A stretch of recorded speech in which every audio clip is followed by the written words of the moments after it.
नमस्कार साथियों, आपका स्वागत है मेरे इस वीडियो में। अंग्रेजी भाषा का यह वीडियो जिसमें आपको जानकारी मिलेगी आज टेंस के बारे में। टेंस क्या है और टेंस का क्या महत्व है, आइए जानते हैं। टेंस को हम हिंदी भाषा में काल कहते हैं। काल 3 प्रकार के होते हैं: वर्तमान काल, भूतकाल और भविष्यकाल। इन्हें ही अंग्रेजी भाषा में टेंस कहा जाता है। तो टेंस के बारे में हम जैसा कि जान चुके हैं कि काल 3 प्रकार के होते हैं। इनको अंग्रेजी में इस प्रकार कहते हैं: प्रेजेंट टेंस, पास्ट टेंस और फ्यूचर टेंस। और इन तीनों कालों के अंग्रेजी भाषा में प्रत्येक के 4-4 भाग होते हैं। आइए देखते हैं हम। ये यहाँ पर प्रत्येक काल के 4-4 भाग यहाँ पर हैं। प्रेजेंट टेंस के 4 भाग: present indefinite tense, present continuous tense, present perfect tense और प्रेजेंट परफेक्ट कंटिन्यूअस टेंस। इसी प्रकार पास्ट टेंस के और फ्यूचर टेंस के भी 4-4 भाग होते हैं। तो आइए हम इस भाग में अध्ययन करेंगे प्रेजेंट टेंस के चारों भाग: present indefinite tense, present continuous tense, present perfect tense, present perfect continuous tense. वाक्य की पहचान। अब प्रेजेंट टेंस के चारों भागों में वाक्य की पहचान कैसे करेंगे? प्रथम तो जहाँ पर अगर है लिखा हुआ है हिंदी वाक्य में, यहाँ पे भी है, यहाँ पे भी है, यहाँ पे भी है और यहाँ पे भी है, तो जहाँ पर है लिखा हुआ है वाक्य के अंत में, तो वो वाक्य प्रेजेंट टेंस का है। अब इसके चारों भागों में इसको विभाजित करेंगे। अगर ता है लिखा हुआ है, ता है, ती है, ते है, तो प्रेजेंट इंडेफिनिट टेंस का वाक्य होगा। रहा है आ रहा है वाक्य में, तो वो वाक्य प्रेजेंट कंटिन्यूअस टेंस का होगा। चुका है लिखा हुआ आ रहा है, तो ऐसे वाक्य प्रेजेंट परफेक्ट टेंस के होंगे। और ता रहा है ऐसा आ रहा है, तो यह वाक्य प्रेजेंट परफेक्ट कंटिन्यूअस टेंस का होगा। और इस प्रेजेंट परफेक्ट कंटिन्यूअस टेंस में एक विशेषता और है, इसमें अवधि होती है। यहाँ पे लिख रखा है मैंने, सोमवार से पत्र लिखता रहा है, मंगलवार से लिखता रहा है, 2 घंटे से लिखता रहा है। तो इस प्रकार की अवधि होती है इस प्रेजेंट परफेक्ट कंटिन्यूअस टेंस में। तो आइए हम, ये वाक्य की पहचान तो इनकी हो गई, अब आगे हम इनकी जानकारी प्राप्त करें। प्रेजेंट इंडेफिनिट टेंस को अंग्रेजी में अनुवाद किस प्रकार से करेंगे? तो अगर प्रेजेंट इंडेफिनिट टेंस का वाक्य है और उसका कर्ता सिंगुलर नंबर का है, एक वचन का है, तो क्रिया में एस या ईएस लगाया जाता है। क्रिया जो अपने मूल रूप में बहुवचन के रूप में प्रयोग में आती है, तो एक वचन बनाने के लिए क्रिया में एस या ईएस लगाया जाता है।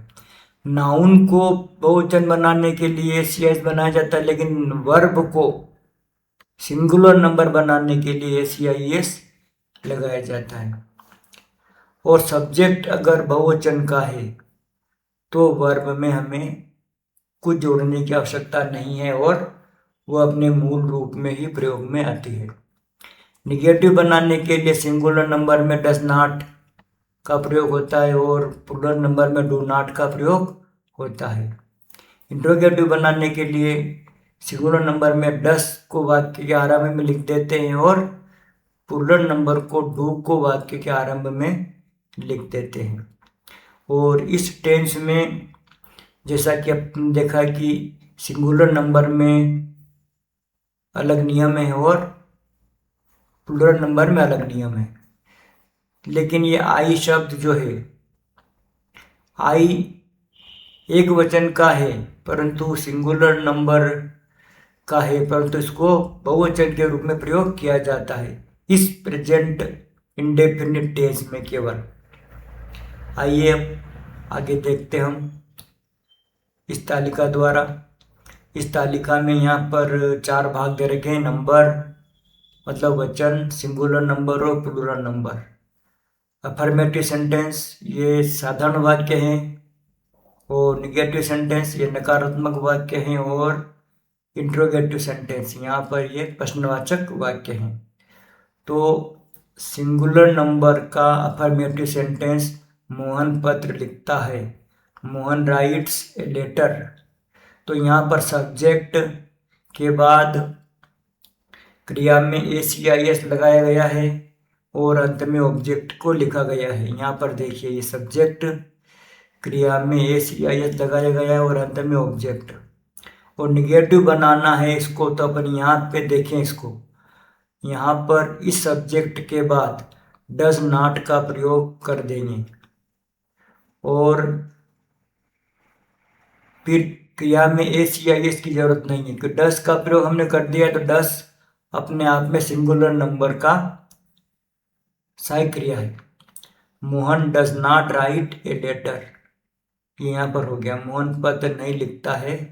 तो सब्जेक्ट डज नॉट क्रिया का पहला रूप आ जाएगा और ऑब्जेक्ट आ जाएगा। और अगर इसी वाक्य को मोहन पत्र लिखता है इंट्रोगेटिव बनाना है, क्या मोहन पत्र लिखता है, तो हमें यहाँ देखना है अपने को, इस वाक्य के आरंभ में हमको डस लगा देना है। डस मोहन राइट ए लेटर, यहाँ लिख रखा देखो, डस मोहन राइट ए लेटर। डस आने पर क्रिया में एस लगाने की आवश्यकता नहीं रहती है। तो डस सब्जेक्ट, क्रिया का पहला रूप और ऑब्जेक्ट, ये हो गई हमारा सिंगुलर नंबर का वाक्य। अब देखते हम प्लूरल नंबर का वाक्य। हम पत्र लिखते हैं, we write a letter. Subject के बाद क्रिया का पहला रूप बिना किसी एस के और ऑब्जेक्ट। और इसको निगेटिव बनाना है, हम पत्र नहीं लिखते हैं, तो यहाँ पर हमको सब्जेक्ट के बाद डू नॉट लगा देना है। एक वचन में डज नॉट लगाना है और बहुवचन में डू नॉट लगाना है। यहाँ देखिए, हम पत्र नहीं लिखते हैं, we do not write a letter. Subject do not, क्रिया का पहला रूप और ऑब्जेक्ट। अगर इसको इंट्रोगेटिव बनाना है तो इस डू को अपन वाक्य के आरंभ में लिख देंगे, do we write a letter. Not की आवश्यकता होगी नहीं, तो यहाँ देखो लिख रखा है, क्या हम पत्र लिखते हैं, do we write a letter. Do subject, क्रिया का पहला रूप और ऑब्जेक्ट।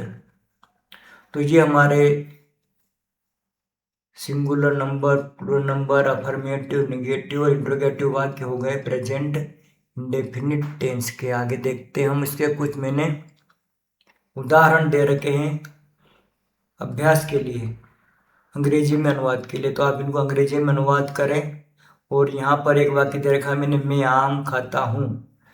आई का प्रयोग करने के लिए यहाँ पे लिखा मैंने, आई का प्रयोग बहुवचन के रूप में होता है, तो आई ईट ए मैंगो। ये इसका ध्यान रखना है आपको विशेष।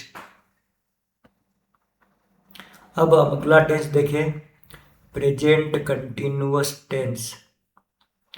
इस प्रकार के वाक्यों के नियम क्या हैं?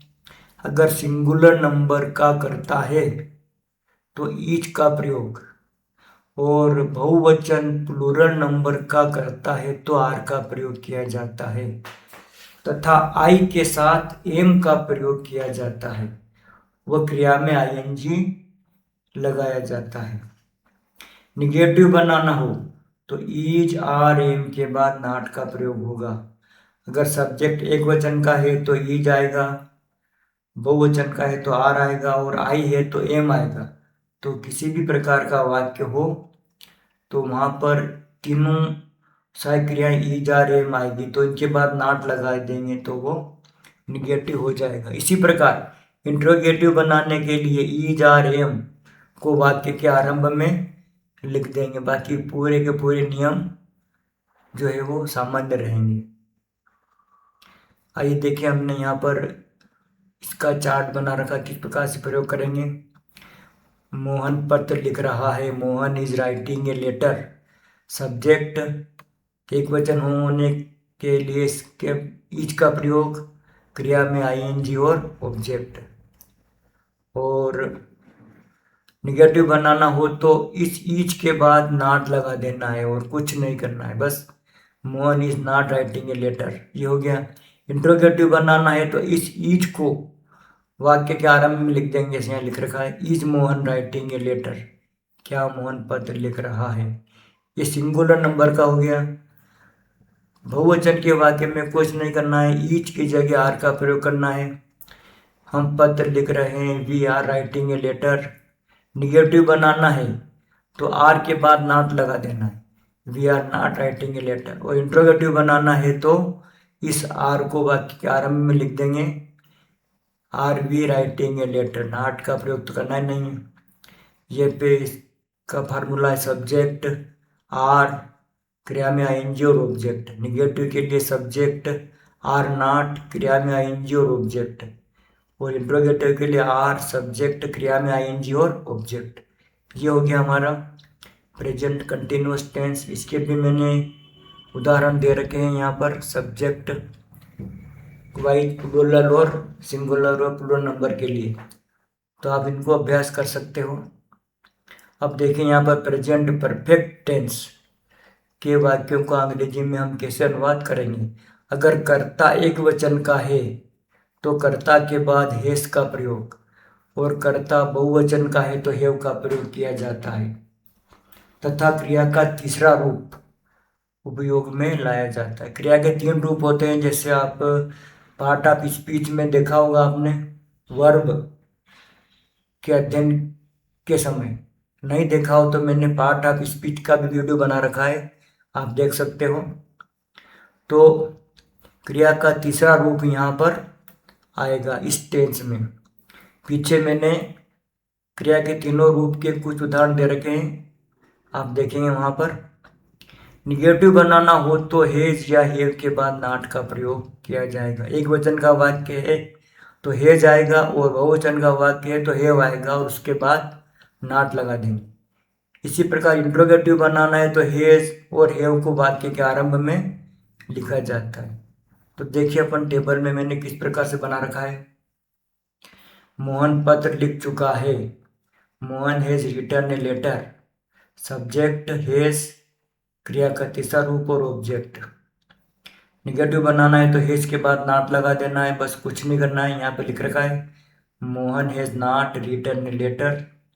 और इंट्रोगेटिव बनाना है तो हैज को वाक्य आरंभ में लिख देंगे, has Mohan written a letter. ये यहाँ पर इसके फार्मूलाज हैं, सब्जेक्ट हैज, क्रिया का तीसरा ऑब्जेक्ट। निगेटिव में सब्जेक्ट हैज नॉट, वर्ब का तीसरा रूप ऑब्जेक्ट।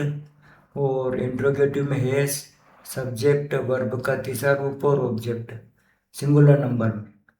और बहुवचन के वाक्यों में हम पत्र लिख चुके हैं, यहाँ पर हैव का प्रयोग होगा, we have written a letter. Negative बनाना है तो हैव के बाद नॉट लगा देंगे, we have not written a letter. Interrogative बनाना है तो हैव को वाक्य के आरंभ में लिख देंगे, have we written a letter. ये यहाँ पे लिख रखा है। तो यहाँ पे नियम सबके ये लिख रखे हैं मैंने, आप देख सकते हो यहाँ पर।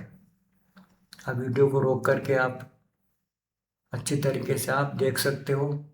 अगर मैं जल्दी जल्दी बोल रहा हूँ तो आप वीडियो को रोक करके देख सकते हो, क्योंकि वीडियो लंबा हो जाएगा अगर मैं धीरे धीरे बोलूँगा तो हम आगे बढ़ते हैं। यहाँ पर मैंने कुछ अभ्यास दे रखे हैं प्रेजेंट परफेक्ट टेंस के। अब आगे देखते हैं यहाँ पर प्रेजेंट परफेक्ट कंटिन्यूअस टेंस। ये मिला जुला टेंस है परफेक्ट और कंटिन्यूअस का। ऐसे वाक्यों में यदि कर्ता सिंगुलर नंबर का है तो हैज बीन का प्रयोग, और कर्ता बहुवचन का है तो हैव बीन का प्रयोग किया जाता है। निगेटिव बनाने के लिए हैव या हैज के बाद नॉट का प्रयोग, मतलब हैव या हैज और बीन के बीच में नॉट का प्रयोग किया जाएगा। इंट्रोगेटिव बनाना हो तो हेज या हेव को वाक्य के आरंभ में लिख देते हैं। और एक और नई बात इसमें आती है समय की। अगर समय अगर है तो सिंस या फार का प्रयोग होगा। सिंस का प्रयोग और फार का प्रयोग कहाँ होता है इसको समझ लें।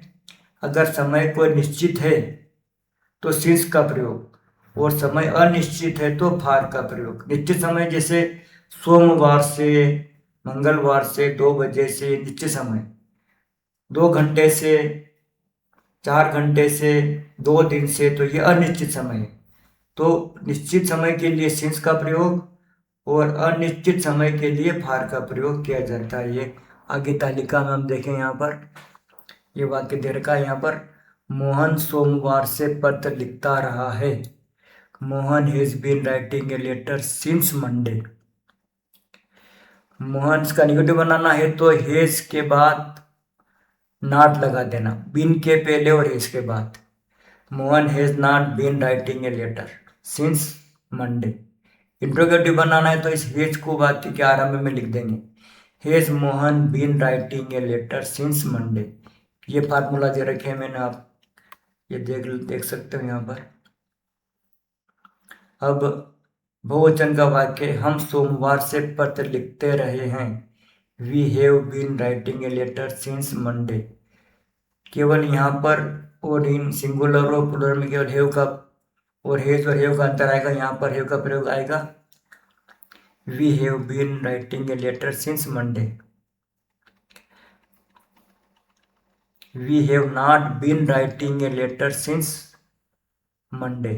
और इंट्रोगेटिव बनाना है तो हैव को वाक्य के आरंभ में, have we been writing a letter since Monday. तो यहाँ पर दोनों में देख लो एक बार और।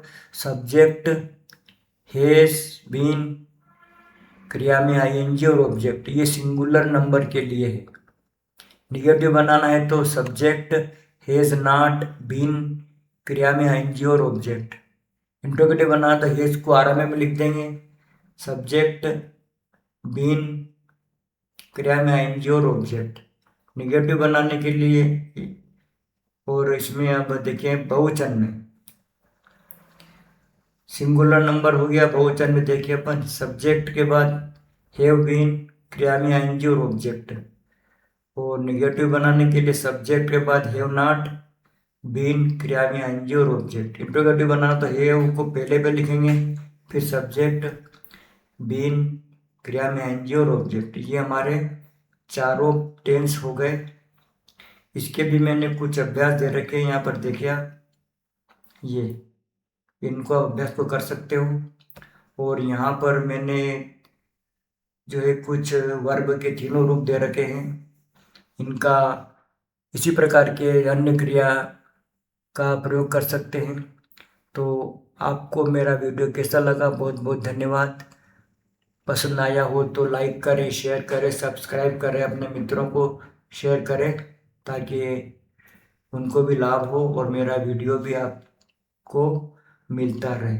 धन्यवाद।